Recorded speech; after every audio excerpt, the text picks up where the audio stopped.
the men's 110 meter hurdles, where I put that Trey Cunningham would win. He's been the most consistent over the 110 meter hurdles of 2025 with a personal best of 13 seconds flat, which he has run in every condition, by the way, over his career. Honestly, I put that I would be shocked if he loses and less shocked if he runs a world lead, which would be faster than, I believe it's 1287. Because, yeah, you're knocking on sub 13 and you keep knocking on it. What that means is when you do go sub 13, you could go deep under under 13 seconds. So, yeah. For second place, I put Orlando Bennett, who has a PB of 13.09 and a season's best of 13.10, which that 13.10 he is what he ran to win at the Jamaican trials.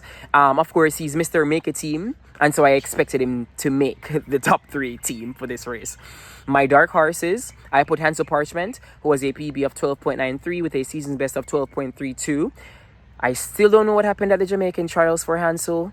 I do notice, however, that he has been a tiny bit inconsistent, and especially since that massive injury issue that he had in 2022 right before the final of the 110 meter hurdles final.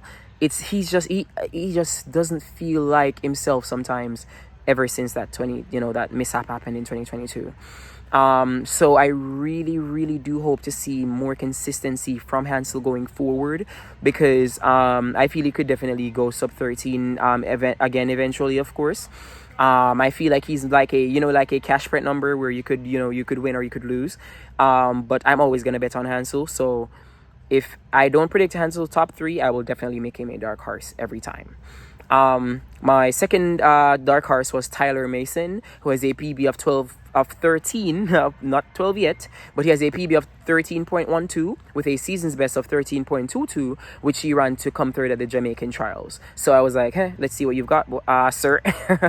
I was gonna say boy, but so for the results of the men's 110 meter hurdles, I'm so sorry, guys. My computer is not cooperating. Oh my God, you chose the worst time to not cooperate. Okay, there we go. Men 110 meter hurdles. So, in first place was Joseph Jason. I'm going to be dead honest. I saw Joseph and I considered putting him there. But then when I looked at his times compared to the rest of the men, I was like, I don't know. Mind you, he ran a national record in order to win, which is why I didn't put him top 3 in our dark horse, because his times coming in weren't as fast or as consistent as the other guys, I felt. So sorry, Joseph. We definitely see you, bro. You're doing amazing. Second place was Trey Cunningham. I'm not shocked at all by the fact that Trey lost. He's been on a high for about 4 weeks now. Eventually that high might dip, but that's totally fine. Sometimes you need that dip in order to reground, reroute, to settle and then build again. So now he has a reason to come first, because in his last race he didn't. You get what I mean? Third place was my dark horse, Hansel Parchment. Orlando Bennett came 5th. Tyler Mason came 7th. Jacoby Thorpe came 8th. As I said, I kind of expected a dip from the top guns, which is why I didn't even put Jacoby in my predictions, to be honest. But yeah, Trey came 2nd. Joseph upset the field. Hansel, my dark horse, was proved to be a stallion, which is what I said. I would never be shocked if he comes top 3. So hey, I will gladly take that. Next. So last but not least is the men's 400 meter hurdles. 400 meters flat, where I predicted that Jereem Richards would win. He has a personal best and a national record of 43.78 with a season's best of 44.32, and so I felt like this was his race to lose. In second place, I had Rasheen McDonald, who has a personal best and national record of 43.93 with a season's best of 44.89, which he ran to become the Jamaican national champion over 400 meters. I considered making him a dark horse because Rasheen can be a bit inconsistent sometimes, but I wanted to believe in him. I believe in Rasheen, and so I guess I was a bit biased. But hey, he came second. So yeah, with analysis, guys, you'll notice that I'm spot on most of the times.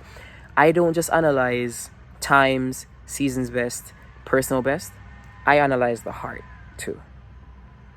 Yeah. So yeah.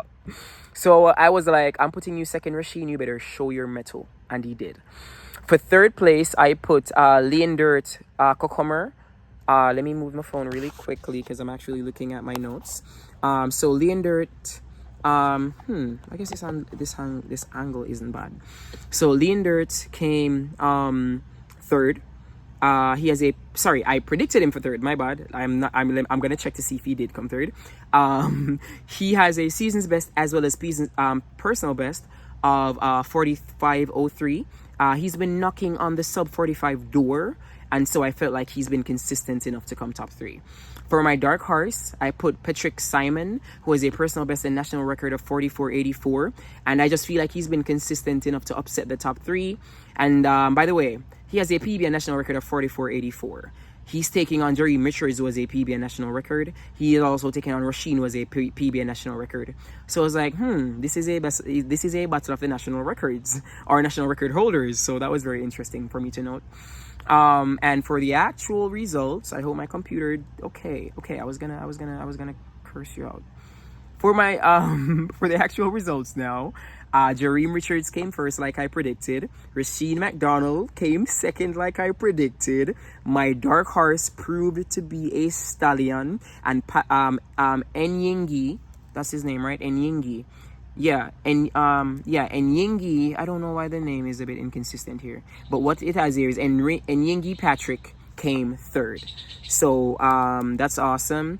And my predicted third place placed fifth. So my top 3 and my dark horse came top 5. My predicted top 2 came top 2, and my dark horse came third. I'll gladly accept that. So yeah, it was a really great meet for the men. The Jamaicans showed up. They showed out. A massive shout out to Christopher Taylor for winning. Mind you, he stepped down just 2 months ago, and he's already beating these 200 meter, 100 meter boys. He's doing the do. Very proud of him. Very proud of Rasheen McDonald. Rasheen is the national record holder and has until late August to run a qualifying time for the 400 meters. He has time. Stop pressure the man. For Ansel Parchment, big up to you, bro. Just keep up that consistency, Hansel.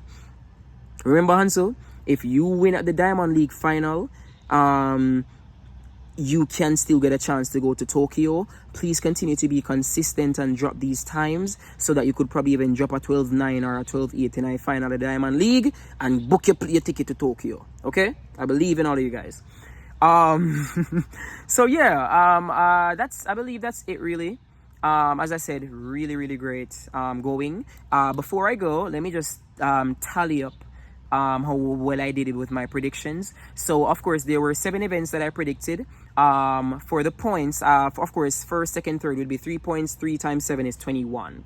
So, let me see. So of course, if my top 3 or my dark horse come top 3, I gain a point per person. So Chris came top 3, as well as I believe it was Demarius Smith. So that's 2 points. Charamba did the thing. So that's 3 points. I believe, was it Busang? Yeah, Busang also. Let me just quickly. Yeah, Busang came top 3. So that's how many points? Jeez, is that 4? Yeah, 1, 2, 3, 4. 4, 5, 6, 7, 8. Sorry, no, 4 and 3 is 7. My bad. Then 8, 9, 10.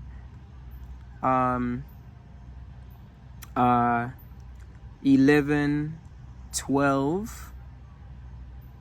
Let me see what happened with that race. So I'm currently at 12 points. I'm so sorry, guys. Give me a quick sec. Currently at 12 points. I should have done this before this video. Sorry. So I'm currently at 12. Okay, so 12 points. And then 12, 13, 14,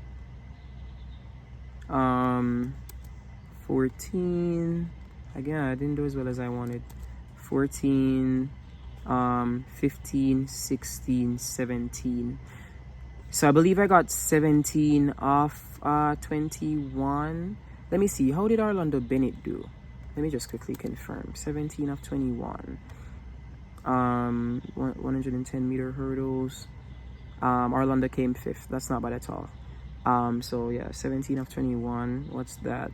Let me get my calculator out. I'm not the best at math. 17 divided by 21. Small margins. That's 81%. Okay, I'll take that. 81%. Super proud of me. But yeah, I got a 81% accuracy for these predictions, so I'm very happy for that. So yeah, that's awesome, guys. Please remember to like, subscribe, and share. Like, subscribe, and share. Thank you guys so much for supporting me. I know you guys probably saw what happened over Twitter with me and persons who could never be me. I'm sorry about that. I'm so sorry that you guys got to see me like that. But as a man, I just believe that if you stand for nothing, you fall for everything. At some point, you have to call out the elephant in the room if an elephant is in the room. I will allow disrespect, but if it's constant, then I'm going to say something. If you're constantly being a certain way, especially disrespectful towards me or shady or a certain way, when I'm not doing it to you, I'm going to have to address it. So, I addressed it. So yeah, we live. Life goes on. Donald Trump is the president of the world, and we're living on a floating rock in outer space. We live. We'll move on. Yeah, thank you guys for the support. Bye. Like, share, subscribe.